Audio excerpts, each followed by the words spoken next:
مرضی اس کی مرضی جتنا احسان کرنا تھا کیا جب لینا چاہیے لے سکتے کیونکہ مالک الملک یتصرف فی ملکہ کیف یشاء وہ ملک کے مالک ہے جس طرح چاہیے اسی طرح اپنا ملک میں تصرف کر سکتے ہمارا حق نہیں بنتا کہ اس کے اعتراض اور شکوہ کرے. ہاں جی مثال کے طور پر نماز استسقاء عبادت کی ایک قسم ہے اور اس عبادت کا وقت وہ ہے جب بارش نہ ہو رہی ہو. اب یہ عبادت اور دعا بارش کو لانے کے لیے نہیں ہے. اگر یہ عبادت صرف اسی نیت کے تحت ادا کی جائے تو خالص عبادت نہ ہونے کی وجہ سے قبولیت کے لائق نہیں رہے گی. مطلب یعنی نماز استسقاء ہم جو ادا کرتے ہیں تو بارش جب نہیں ہوتی تو اس کے لیے ہم نماز استسقاء ادا کرتے ہیں. تو اس میں یہ کہا گیا ہے کہ اگر یہ عبادت صرف اسی نیت کے تحت ادا کی جائے تو خالص عبادت نہ ہونے کی وجہ سے قبولیت کے لائق نہیں رہے گی. ہاں یعنی مسئلہ سمجھ رہے سمجھ نہیں ہے. یعنی مسئلہ کہتے ہیں کہ جو بارش کے لیے ہم نماز پڑھتے ہیں دعا کرتے ہیں کہتے ہیں کہ وہ دعا اور وہ بارش بھی بارش لینے کی نیت سے نہیں ہونا چاہیے. عبادت کی نیت سے کرنا چاہیے. ابھی مثال بھی آ جائے کہ کہا گیا کہ جس طرح سورج طلوع ہوتی ہے ہم سورج طلوع ہونا کے لیے صبح نماز نہیں پڑھتی ہے وقت فجر کے وقت اسی وقت کے فجر کے وقت ہونا کے لیے ہم فجر صبح کی نماز پڑھتی ہے وگرنہ سورج طلوع ہونا کے لیے نہیں پڑھتی یا سورج غروب ہونا کی وجہ سے ہم مغرب کی نماز نہیں پڑھتی ہے وقت ہونا کی وجہ سے پڑھتے ہیں.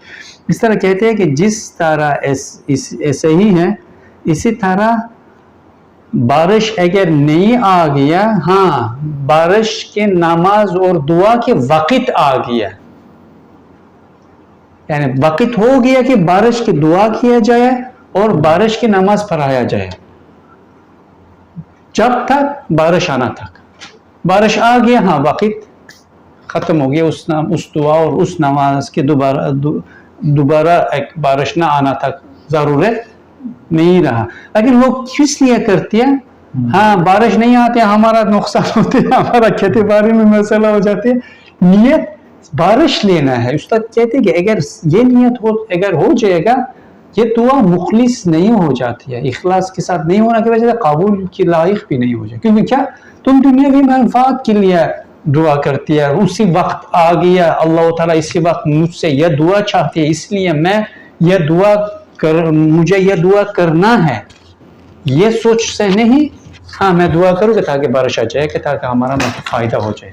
تو اس لیے یہ بہت حساس ایک معاملہ ہے یعنی اکثر لوگ بارش لینے کی نیت سے نہیں کرتے. اصل بارش کی دعا ہاں بارش نہیں ہوا بارش کے دعا اور نماز کے وقت آ گیا اس لیے اس وقت میں جا کر ہم ہر وقت دعا اور نماز پڑھیں گے جب تک بارش ہو گیا وقت ختم ہو گیا اس کی پڑھنے کی ضرورت نہیں رہا. اسی نیت سے اور عبودیت کی نیت یعنی اللہ تعالیٰ بارش نہیں دیتے ہیں ہمارا اس وقت یا بارش کی دعا اور نماز کی طلب کرتی ہے عبادت طلب کرتی ہے ہم سے ہاں ہم جا کر عبادت کریں اور اسی نیت سے ہو جائے گا انشاءاللہ اخلاص کے بھی موافق ہو جائے گا اور نتیجہ بھی انشاءاللہ ملے گا.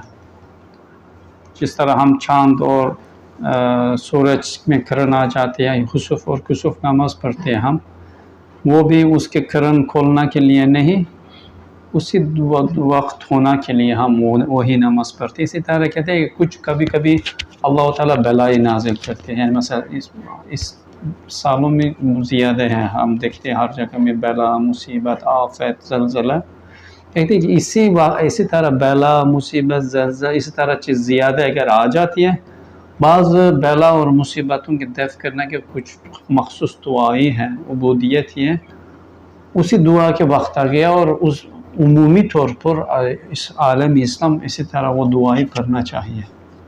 کہتے ہیں کہ دعائیں پڑھتا رہتے لیکن مصیبت بھی ختم نہیں ہو گیا نہیں بولا جائے گا کہ ہمارا دعا قبول نہیں ہو گیا یہی بولا جائے گا کہ ہاں ابھی دعا کے وقت جاری ہے ہم جاری کریں. ہو سکتا ہے کہ 1 سال 2 سال لگے گا مسلسل جاری کرنا اگر انشاءاللہ اجتماعی عمومی اور دائمی ایک دعا جاری ہو جائے گا اللہ تعالیٰ وہ دعا انشاءاللہ رد نہیں کرتے ہیں.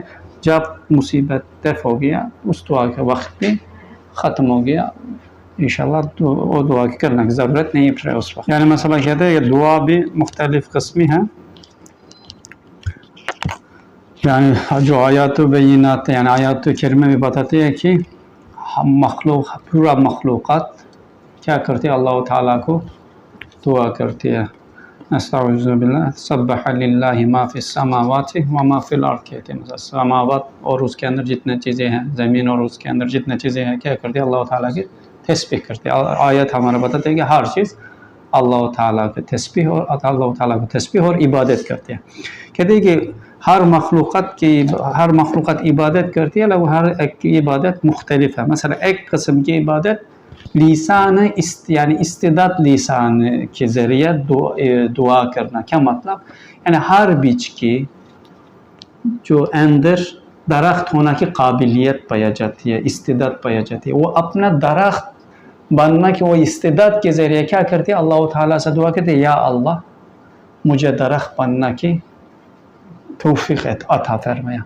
اور اگر ہم اس کی مٹی کے نیچے ڈالتے ہیں اکثر اللہ تعالیٰ ان کی دعا قبول کر کے اس سے کیا کرتے ہیں خوشا نکل کر کے اس کے درخت بناتے ہیں. ہر بیج کے ہر پودے کی استعداد ہے یا ہر چیز میں جو چیز یعنی بارہ ہونا کی استعداد ہے وہ اپنا وہ استعداد سے وہ دعا بن جاتی ہے. دوسرا قسم کی دعا کہتے ہیں احتیاج فطری، جو جتنا حیوانات ہیں جو ان کی ضرورتیں ہیں لیکن اس کے دسترس سے باہر ہے، وہ خود حاصل نہیں کر سکتا، اس کی وہ ضرورت کی زبان بھی دعا بن جائے. مثلا کہ ہر جانوروں کے ہر انسان یا ہر جانوروں کے کیا معدہ ہے، معدہ ضروری احتیاج کیا ہے معدے کی؟ کھانا کی ضرورت ہے، غذا کی ضرورت ہے.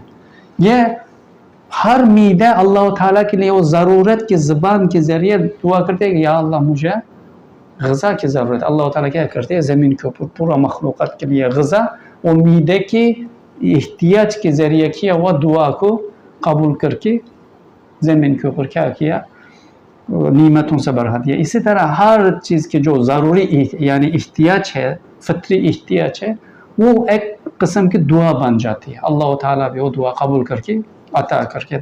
تیسرا کیا ہے ازدرار کے لسان، یعنی ایسا ہوتی ہے کہ انسان یا چیز ایک یعنی مضطرب یعنی انتہا درجہ مجبوریت کی درجہ آ جاتی ہے، مضطر بن جاتی ہے. اسی حالت میں اگر انسان دعا کرتے ہیں یا مخلوقات کی دعا، اللہ تعالیٰ وہ دعا بھی اکثر رد نہیں کرتے، قبول کرتے ہیں. چوتھا قسم ہمارا انسان کی دعا ہے، وہ بھی کہتے ہیں کہ دو قسم ہے، ایک فعلی ایک قولی ہے. فعلی کیا ہے؟ کھیتی باڑی کرنا، کاشتکاری کرنا ایک قسم کی فعلی دعا ہے.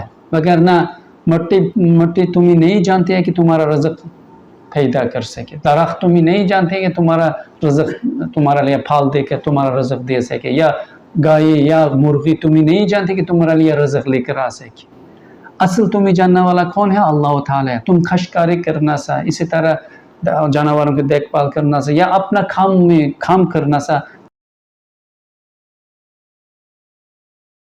مجھے رزق دے، یہ معنی ہے. اللہ تعالیٰ بھی کیا کرتے ہیں وہ انسان کی وہ کوشش کو دعا قبول کر کے اس کے رزق اس کی ضرورتیں کیا کرتے ہیں دیتی ہے. لیکن کیا کسی کے اسباب پر، مثلا ہم فیکٹری میں کام کرتے ہیں، ظاہری ہمارا باس پیسے دیتے ہیں لیکن حقیقت میں جو ہمارا کوشش کے ذریعہ اس کی وسعت سے اللہ تعالیٰ وہ رزق ہمارا دیتی ہے. ہم کھیتی باڑی کرتے ہیں، ظاہری مٹی سے آتی ہے، حقیقت میں اللہ تعالیٰ مٹی کے وسیلے سے ہمارا وہ رزق پیدا کرتے ہیں. ظاہر ہم درختوں کی دیکھ بھال کرتے ہیں، ظاہری درخت سے آتی ہے لیکن حقیقت میں اللہ تعالیٰ وہ رزق بیچتے ہیں. اس وسیلے سے نہیں، اللہ تعالیٰ سے ماننا چاہیے.